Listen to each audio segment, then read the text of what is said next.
അസ്സലാമു അലൈക്കും വറഹ്മത്തുള്ളാഹി വബറകാതുഹു. വിശുദ്ധ ഖുർആൻ 18-ാം ജുസ്, അധ്യായം 24, സൂറത്തുന്നൂർ, 23 മുതൽ 29 വരെയുള്ള ആയത്തുകൾ. അഊദു ബില്ലാഹി മിനശ് ശൈത്വാനിർ റജീം. ഇന്നല്ലദീന യർമൂനൽ മുഹ്സനാതിൽ ഗാഫിലാതിൽ മുഅ്മിനാതി ലുഇനൂ ഫിദ്ദുനിയാ വൽ ആഖിറതി വലഹും അദാബുൻ അളീം. നിശ്ചയമായും പതിവ്രതകളായ ശുദ്ധഹൃദയരായ സത്യവിശ്വാസിനികളായ സ്ത്രീകളെപ്പറ്റി ആരോപണം ചെയ്യുന്നവർ ഇഹത്തിലും പരത്തിലും ശപിക്കപ്പെട്ടിരിക്കുന്നു. വമ്പിച്ച ശിക്ഷയും അവർക്കുണ്ട്. യൗമ തശ്ഹദു അലൈഹിം അൽസിനതുഹും വഅയ്ദീഹിം വഅർജുലുഹും ബിമാ കാനൂ യഅമലൂൻ. തങ്ങൾ പ്രവർത്തിച്ചു കൊണ്ടിരിക്കുന്നതിനെപ്പറ്റി അവരുടെ നാവുകളും അവരുടെ കൈകളും അവരുടെ കാലുകളും അവരുടെ മേൽ സാക്ഷി പറയുന്ന ദിവസം, അതായത് അന്നാണത്. യൗമഇദിൻ യുവഫീഹിമുല്ലാഹു ദീനഹുമുൽ ഹഖ്ഖ വയഅലമൂന അന്നല്ലാഹ ഹുവൽ ഹഖ്ഖുൽ മുബീൻ. അന്നത്തെ ദിവസം അല്ലാഹു അവർക്ക് അവരുടെ യഥാർത്ഥ പ്രതിഫലം നിറവേറ്റി കൊടുക്കുന്നതാകുന്നു. അവർക്ക് അറിയാറാവുകയും ചെയ്യും. നിശ്ചയമായും അല്ലാഹു തന്നെയാണ് യഥാർത്ഥത്തിൽ നിലകൊള്ളുന്നവനും സ്പഷ്ടമായുള്ളവനും എന്ന്. ദുർവൃത്തികളിൽ വാസനയും താല്പര്യവുമില്ലാതെ അതിനെപ്പറ്റി അശ്രദ്ധരായി കഴിഞ്ഞുകൂടുന്ന ശുദ്ധഗതിക്കാരായ സ്ത്രീകളെയാണ് അൽ ഗാഫിലാത്ത് എന്ന വാക്കുകൊണ്ട് ഉദ്ദേശ്യം. ഇങ്ങനെയുള്ളവരല്ലാത്ത സ്ത്രീകളെപ്പറ്റി ആരോപണങ്ങൾ നടത്താമെന്ന് ഇതിനർത്ഥമില്ല. പക്ഷേ സൽസ്വഭാവികളും സത്യവിശ്വാസികളുമായുള്ളവരെ കുറിച്ച് പറയുന്ന അപവാദങ്ങളാണ് ഏറ്റവും കടുത്തത് എന്ന് സാരം. നബി സല്ലല്ലാഹു അലൈഹി വസല്ലമയിൽ നിന്ന് അബൂ ഹുറൈറ റളിയല്ലാഹു അൻഹു ഇപ്രകാരം പ്രസ്താവിക്കുന്നു: ഇജ്തനിബു അസ്സബഅൽ മുബിഖാത്ത്. ഖീല വമാ ഹുന്ന യാ റസൂലല്ലാഹ്? ഖാല അശ്ശിർകു ബില്ലാഹ് വസ്സിഹ്റു വഖതലുൻ നഫ്സുല്ലതി ഹറമല്ലാഹു ഇല്ലാ ബിൽ ഹഖ് وأكل الربا وأكل مال اليتيم وتولى يوم الزحف وقذف المحصنات الغافلات المؤمنات الشيخان. സാരം: നിങ്ങൾ വിനാശകരങ്ങളായ 7 പാപങ്ങളെ വർജിക്കുവിൻ എന്ന് തിരുമേനി പറഞ്ഞു. അവ ഏതാണെന്ന് ചോദിക്കപ്പെട്ടു. അവിടുന്ന് പറഞ്ഞു: അള്ളാഹുവിനോട് പങ്കുചേർക്കലും, അതായത് ശിർക്കും, മാരണം ചെയ്യലും, അള്ളാഹു വിരോധിച്ചിട്ടുള്ള ദേഹത്തെ നീതിന്യായ പ്രകാരമല്ലാതെ കൊല ചെയ്യലും, പലിശ മുതൽ തിന്നലും, അതായത് ഉപയോഗിക്കലും, അനാഥയുടെ സ്വത്ത് തിന്നലും, പട പൊരുതുന്ന ദിവസം അതിൽ നിന്ന് പിന്മാറിപ്പോരലും, പതിവ്രതകളും ശുദ്ധഹൃദയകളും സത്യവിശ്വാസിനികളുമായ സ്ത്രീകളെ വ്യഭിചാരാരോപണം ചെയ്യലുമാകുന്നു. ബുഖാരി, മുസ്ലിം. കൈകാലുകളും നാവും സാക്ഷി പറയുന്ന ദിവസമെന്ന് പറഞ്ഞത് ഖിയാമത്ത് നാളാണെന്ന് വ്യക്തമാണ്. കൈകാലുകളും നാവും സാക്ഷി പറയുക എന്നതിന് ഒരു തരം ശാസ്ത്രീയമായ വ്യാഖ്യാനം അല്ലെങ്കിൽ ന്യായീകരണം ചില ആളുകൾ നൽകി കാണാറുണ്ട്. വാസ്തവത്തിൽ ഇത് ഖുർആനെയും അള്ളാഹുവിന്റെ കഴിവിനെയും തരം താഴ്ത്തലാണെന്ന് പറയേണ്ടിയിരിക്കുന്നു. മനുഷ്യൻ സംസാരിക്കുന്നതിന്റെ ഒരു പ്രതികരണം അല്ലെങ്കിൽ എന്തോ ഒരു അവശിഷ്ടം നാവിൽ ശേഷിക്കുന്നു. അതുപോലെ തന്നെ കൈകാലുകളാൽ പ്രവർത്തിക്കുന്നതിന്റെ ഒരു തരം ഛായ അവയിലും പതിയും. അല്ലെങ്കിൽ മനുഷ്യ പ്രവർത്തനങ്ങളുടെ ചില അടയാളങ്ങൾ മറ്റു വസ്തുക്കളിൽ രേഖപ്പെടും. അനന്തരം അവയെ പിന്നീട് റേഡിയോ വഴിയായും ക്യാമറ വഴിയായും, അതായത് ഛായാപടങ്ങളായും ഛായാശബ്ദങ്ങളായും കൊണ്ട് പരലോകത്ത് പ്രദർശിപ്പിക്കപ്പെടും എന്നിങ്ങനെയുള്ള ഒരു തരം സമീപനമാണ് അവർ നടത്തിക്കാണുന്നത്. പരലോകത്തെ ഇഹലോകത്തോട് താരതമ്യപ്പെടുത്തുകയും ഭൗതിക കാഴ്ചപ്പാടുകളുടെ മാനദണ്ഡം വെച്ചുകൊണ്ട് മാത്രം എല്ലാറ്റിനെയും അനുമാനിക്കുകയും പാരത്രിക സംഭവങ്ങൾക്ക് ശാസ്ത്രീയാനുവാദം അന്വേഷിക്കുകയും ചെയ്യുന്നതിൽ നിന്നാണ് ഇത്തരം സമീപനങ്ങൾ ഉടലെടുക്കുന്നത്. 2 ലോകത്തെയും പ്രകൃതിശാസ്ത്രങ്ങളും നടപടിക്രമങ്ങളും തമ്മിൽ സംയോജിപ്പിച്ച് ചിത്രീകരിക്കുന്നത് ഒരിക്കലും ന്യായമല്ല, യുക്തവുമല്ല, അബദ്ധം മാത്രമാണ്. യാതൊരു വ്യാഖ്യാനത്തിനും വകയില്ലാതെ തുറന്ന ഭാഷയിൽ തന്നെ അള്ളാഹു ഈ വിഷയം വിവരിച്ചിട്ടുള്ളത് നോക്കുക. അൽയൗമ നഖ്തിമു അലാ അഫ്വാഹിഹിം വതുകല്ലിമുനാ ഐദീഹിം വതശ്ഹദു അർജുലുഹും. യാസീൻ 65. അർത്ഥം: അന്നു നാം അവരുടെ വായകളിൽ മുദ്രവയ്ക്കും, അവരുടെ കൈകൾ നമ്മോട് സംസാരിക്കുകയും അവരുടെ കാലുകൾ സാക്ഷി പറയുകയും ചെയ്യുന്നതുമാണ്. യാസീൻ. വഖാലു ലിജുലൂദിഹിം ലിമ ശഹിദ്തും അലൈന ഖാലു അൻതഖന അല്ലാഹു അല്ലദീ അൻതഖ കുല്ല ശൈ. ഫുസ്സിലത്ത് 21. അവർ അവരുടെ തൊലികളോട് പറയും, നിങ്ങൾ എന്തിനായിട്ടാണ് ഞങ്ങൾക്കെതിരിൽ സാക്ഷ്യം വഹിച്ചത്? അവ പറയും, എല്ലാ വസ്തുക്കളെയും സംസാരിപ്പിച്ചവനായ അള്ളാഹു ഞങ്ങളെ സംസാരിപ്പിച്ചിരിക്കുകയാണ്. ഫുസ്സിലത്ത്. യാതൊരു വ്യാഖ്യാനത്തിൻ്റെയും ആവശ്യമില്ലാതെ സ്വയം തന്നെ സ്പഷ്ടമായ ഇത്തരം ആയത്തുകളെയും നബിവചനങ്ങളെയും വളച്ചുതിരിച്ച് വ്യാഖ്യാനിക്കുവാൻ മുതിരുന്നത് ഗുണത്തിലധികം ദോഷമായിരിക്കും വരുത്തുക. അള്ളാഹുവിൻ്റെ കഴിവും പരലോക സംഭവങ്ങളും നമ്മുടെ ഊഹത്തിനതീതമാണെന്ന് അവർ ഓർക്കേണ്ടതുണ്ട്. മുൻ ആയത്തുകളിലെ പ്രതിപാദ്യ വിഷയങ്ങളിൽ പലതിനും നിദാനമായി കരുതപ്പെടാവുന്ന ഒരു തത്വം അടുത്ത ആയത്തിൽ അള്ളാഹു വിവരിക്കുന്നു. الخبيثات للخبيثين والخبيثون للخبيثات والطيبات للطيبين والطيبون للطيبات أولئك مبرؤون مما يقولون لهم مغفرة ورزق كريم. ദുഷിച്ച സ്ത്രീകൾ ദുഷിച്ച പുരുഷന്മാർക്കും ദുഷിച്ച പുരുഷന്മാർ ദുഷിച്ച സ്ത്രീകൾക്കുമാകുന്നു. ശുദ്ധകളായ സ്ത്രീകൾ ശുദ്ധരായ പുരുഷന്മാർക്കും ശുദ്ധരായ പുരുഷന്മാർ ശുദ്ധകളായ സ്ത്രീകൾക്കുമാകുന്നു. അതായത് ശുദ്ധന്മാരായ അക്കൂട്ടർ ദുഷ്ടന്മാരായ ഇവർ പറഞ്ഞു വരുന്നതിൽ, അതായത് ആരോപണങ്ങളിൽ നിന്ന് ഒഴിവാക്കപ്പെട്ടവരാണ്. അവർക്ക് പാപമോചനവും മാന്യമായ ഉപജീവനവും ഉണ്ടായിരിക്കും. 3-ാം വചനത്തിൽ ചൂണ്ടിക്കാണിച്ച ഒരു തത്വം ഇവിടെ കൂടുതൽ വ്യക്തമാക്കുകയാണ്. നബി സല്ലല്ലാഹു അലൈഹി വസല്ലമയെ പോലെയുള്ള പരിശുദ്ധ പുരുഷന്മാർക്ക് യോജിക്കുന്നത് ആയിഷ റളിയല്ലാഹു അൻഹായെ പോലുള്ള പരിശുദ്ധകളും ആയിഷ റളിയല്ലാഹു അൻഹായെ പോലുള്ള ഗുണവതികൾക്ക് യോജിക്കുന്നത് നബി സല്ലല്ലാഹു അലൈഹി വസല്ലമ തിരുമേനിയെ പോലെയുള്ള സൽഗുണവാന്മാരും തന്നെയാണ്. ഇപ്രകാരം തന്നെയാണ് ഇതിൻ്റെ വിപരീത നിലയും. ഒരുവനെ പറ്റി മനസ്സിലാക്കുവാൻ അവൻ്റെ ഇണയും തുണയും നോക്കിയാൽ മതിയാകും. ഓരോരുത്തരും തനിക്ക് നല്ല ഇണയും തുണയും ലഭിക്കുവാൻ യത്നിക്കേണ്ടതുണ്ടെന്നും ചീത്ത ആളുകളുമായുള്ള സമ്പർക്കവും കൂട്ടുകെട്ടും സൂക്ഷിക്കേണ്ടതുണ്ടെന്നും ഇതിൽ നിന്ന് മനസ്സിലാക്കേണ്ടതാകുന്നു. സജ്ജനങ്ങളെപ്പറ്റി അപരാധവും അപവാദവും പറഞ്ഞ് പ്രചരിപ്പിക്കുവാനുള്ള വാസന ദുർജനങ്ങൾക്ക് മാത്രമായിരിക്കും. നേരെ മറിച്ച് അവരിലുള്ള നന്മകളും മേന്മകളും കണ്ടറിഞ്ഞ് അവയെ പ്രശംസിക്കുകയും പ്രചരിപ്പിക്കുകയും ചെയ്യുന്നത് നല്ല ആളുകളുടെ സ്വഭാവവുമാണ്. ആകയാൽ ദുർജനാരോപണങ്ങളിൽ നിന്ന് സജ്ജനങ്ങൾ സ്വഭാവേന പരിശുദ്ധരായിരിക്കുന്നു. മറ്റൊരു വിധത്തിൽ പറയുകയാണെങ്കിൽ, ഒരാളെപ്പറ്റി അപരാധം പറയപ്പെടുന്നത് കേൾക്കുമ്പോൾ അത് പറയുന്നവനെയും പറയപ്പെടുന്നവനെയും പരിശോധിക്കേണ്ടതുണ്ട്. നല്ല മനുഷ്യനെ പറ്റി ദുഷ്ടമനുഷ്യനാണ് അത് പറയുന്നതെങ്കിൽ അതിന് വില കൽപ്പിക്കേണ്ടതില്ല തന്നെ. വ്യഭിചാരത്തെയും വ്യഭിചാരാരോപണത്തെയും കുറിച്ച് പലതും വിവരിച്ച ശേഷം അവയ്ക്ക് കാരണമായി തീരുന്ന ചില കാര്യങ്ങളെക്കുറിച്ച് തുടർന്നുള്ള വചനങ്ങളിൽ വിവരിക്കുന്നു. ഉചിതമല്ലാത്ത പ്രവേശനത്തിൽ നിന്നും അഭിലഷണീയമല്ലാത്ത കാഴ്ചയിൽ നിന്നുമാണല്ലോ നീചപ്രവൃത്തികളുടെ ഉത്ഭവം.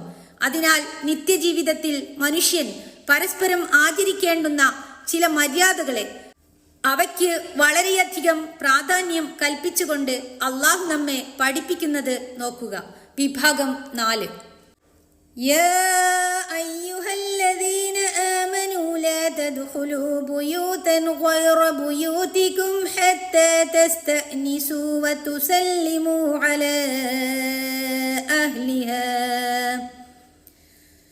ذلكم خير لكم لعلكم تذكرون.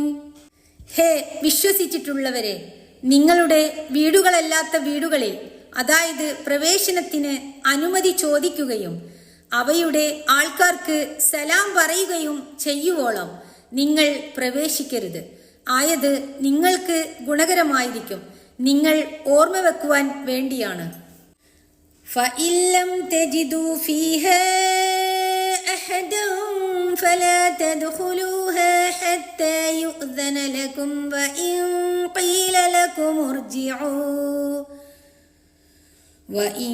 قِيلَ لَكُمْ ارْجِعُوا فَارْجِعُوا هُوَ أَزْكَىٰ لَكُمْ وَاللَّهُ بِمَا تَعْمَلُونَ عَلِيمٌ. ഇനി നിങ്ങൾ അവിടെ ഒരാളെയും കണ്ടെത്താത്ത പക്ഷം നിങ്ങൾക്ക് അനുവാദം നൽകപ്പെടുന്നതുവരേക്കും നിങ്ങൾ അതിൽ പ്രവേശിക്കരുത്. നിങ്ങളോട് മടങ്ങിപ്പോയിക്കൊള്ളുക എന്ന് പറയപ്പെടുന്ന പക്ഷം നിങ്ങൾ മടങ്ങിക്കൊള്ളുവിൻ. അതാണ് നിങ്ങൾക്ക് വളരെ വെടിപ്പായിട്ടുള്ളത്. നിങ്ങൾ പ്രവർത്തിക്കുന്നതിനെ പറ്റി അല്ലാഹു അറിയുന്നവനാകുന്നു. ليس عليكم جناح أن تدخلوا بيوتا غير مسكونة فيها متاع لكم والله يعلم ما تبدون وما تكتمون. ആൾപ്പാർപ്പില്ലാത്ത നിങ്ങൾക്ക് ഉപയോഗമുള്ള വീടുകളിൽ പ്രവേശിക്കുന്നതിന് നിങ്ങൾക്ക് തെറ്റില്ല. നിങ്ങൾ വെളിവാക്കുന്നതും നിങ്ങൾ മറച്ചുവെക്കുന്നതും അല്ലാഹു അറിയും. അന്യ വീടുകളിൽ ചെല്ലുമ്പോൾ ആ വീട്ടുകാർക്ക് സലാം പറയണമെന്നും പ്രവേശനത്തിന് അനുമതി ചോദിക്കണമെന്നും അല്ലാഹു കൽപ്പിക്കുന്നു. അത് നിങ്ങൾക്ക് ഗുണകരമാണെന്നും നിങ്ങൾ ഓർമ്മ വെക്കുവാൻ വേണ്ടിയാണിത് കൽപ്പിക്കുന്നതെന്നും ഉണർത്തുകയും ചെയ്യുന്നു. ഒരു വീട്ടിൽ അന്യന് കണ്ടുകൂടാത്ത അല്ലെങ്കിൽ കാണുന്നത് അപമാനകരമായി തീരുന്ന പല അവസരങ്ങളും ഉണ്ടാകുമല്ലോ. അകത്തുള്ളവർ ശരിക്കു വസ്ത്രം ധരിച്ചിട്ടില്ലാത്ത അവസരമുണ്ടായേക്കാം. അന്തസ്സിന് നിരക്കാത്ത വല്ല സംസാരത്തിലോ പ്രവൃത്തിയിലോ ഏർപ്പെട്ടിരിക്കാം. മറ്റുള്ളവർ കാണുന്നത് അപമാനകരമായേക്കുന്ന ഭക്ഷണം കഴിക്കുന്നുണ്ടാവാം. അങ്ങനെ പലതും. ഇത്തരം സന്ദർഭങ്ങൾ വീട്ടുകാർക്ക് മാത്രമല്ല പ്രവേശിക്കുന്നവർക്ക് തന്നെയും ലജ്ജയോ അനിഷ്ടമോ വരുത്തി തീർക്കും. ആകയാൽ മുൻകൂട്ടി സമ്മതം ചോദിക്കുകയും വ്യക്തമായ സമ്മതം ലഭിക്കുകയും ചെയ്താലല്ലാതെ അന്യ വീട്ടിൽ പ്രവേശിക്കരുതെന്നാണ് അല്ലാഹു സത്യവിശ്വാസികളോട് കൽപ്പിക്കുന്നത്. പുറത്തുനിന്ന് സലാം പറയുകയും വിളിച്ചു ചോദിക്കുകയും ചെയ്തിട്ട് സമ്മതം ലഭിച്ചില്ലെങ്കിൽ അകത്ത് കടക്കരുതെന്ന് പ്രത്യേകം വിരോധിക്കുകയും ചെയ്യുന്നു. സമ്മതം ചോദിക്കാതെ അകത്ത് കടന്നു ചെല്ലുന്നതിനേക്കാൾ ധിക്കാരമാണല്ലോ സമ്മതം ചോദിച്ചിട്ട് കിട്ടാതെ പ്രവേശിക്കുന്നത്. ഹുവ അസ്കാ ലക്കും, അതാണ് നിങ്ങൾക്ക് വളരെ വെടിപ്പായിട്ടുള്ളത് എന്ന വാക്യം വളരെ ശ്രദ്ധേയവും അർത്ഥഗർഭവുമാകുന്നു. തീരെ ആൾപ്പാർപ്പില്ലാത്ത അല്ലെങ്കിൽ ഒരു പ്രത്യേക ആൾക്കാർ താമസിക്കുന്നതല്ലാത്ത വീടുകളിൽ പോകേണ്ടുന്ന ആവശ്യം നേരിടുമ്പോൾ അവിടെ സമ്മതം ചോദിക്കേണ്ടതില്ല എന്നാണ് 29-ാം വചനം പ്രസ്താവിക്കുന്നത്.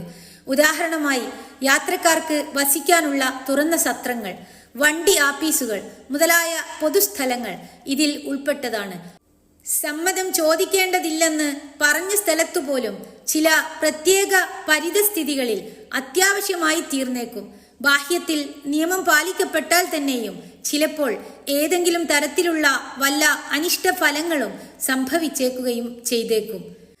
ആകയാൽ ഓരോ സന്ദർഭത്തിലും ഈ നിയമം മൂലം ഉദ്ദേശിക്കപ്പെട്ടിട്ടുള്ള തത്വങ്ങൾക്ക് കോട്ടം പറ്റുന്ന യാതൊന്നും തന്നെ രഹസ്യമായോ പരസ്യമായോ സംഭവിക്കാതിരിക്കാൻ സൂക്ഷിക്കേണ്ടതുണ്ട്.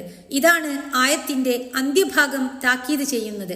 അതെ, നിങ്ങൾ വെളിവാക്കുന്നതും നിങ്ങൾ മറച്ചുവെക്കുന്നതും അല്ലാഹു അറിയുന്നു. പ്രവേശന മര്യാദകളെ വിശദീകരിച്ചു കൊണ്ടുള്ള അനേകം ഹദീസുകൾ കാണാവുന്നതാണ്.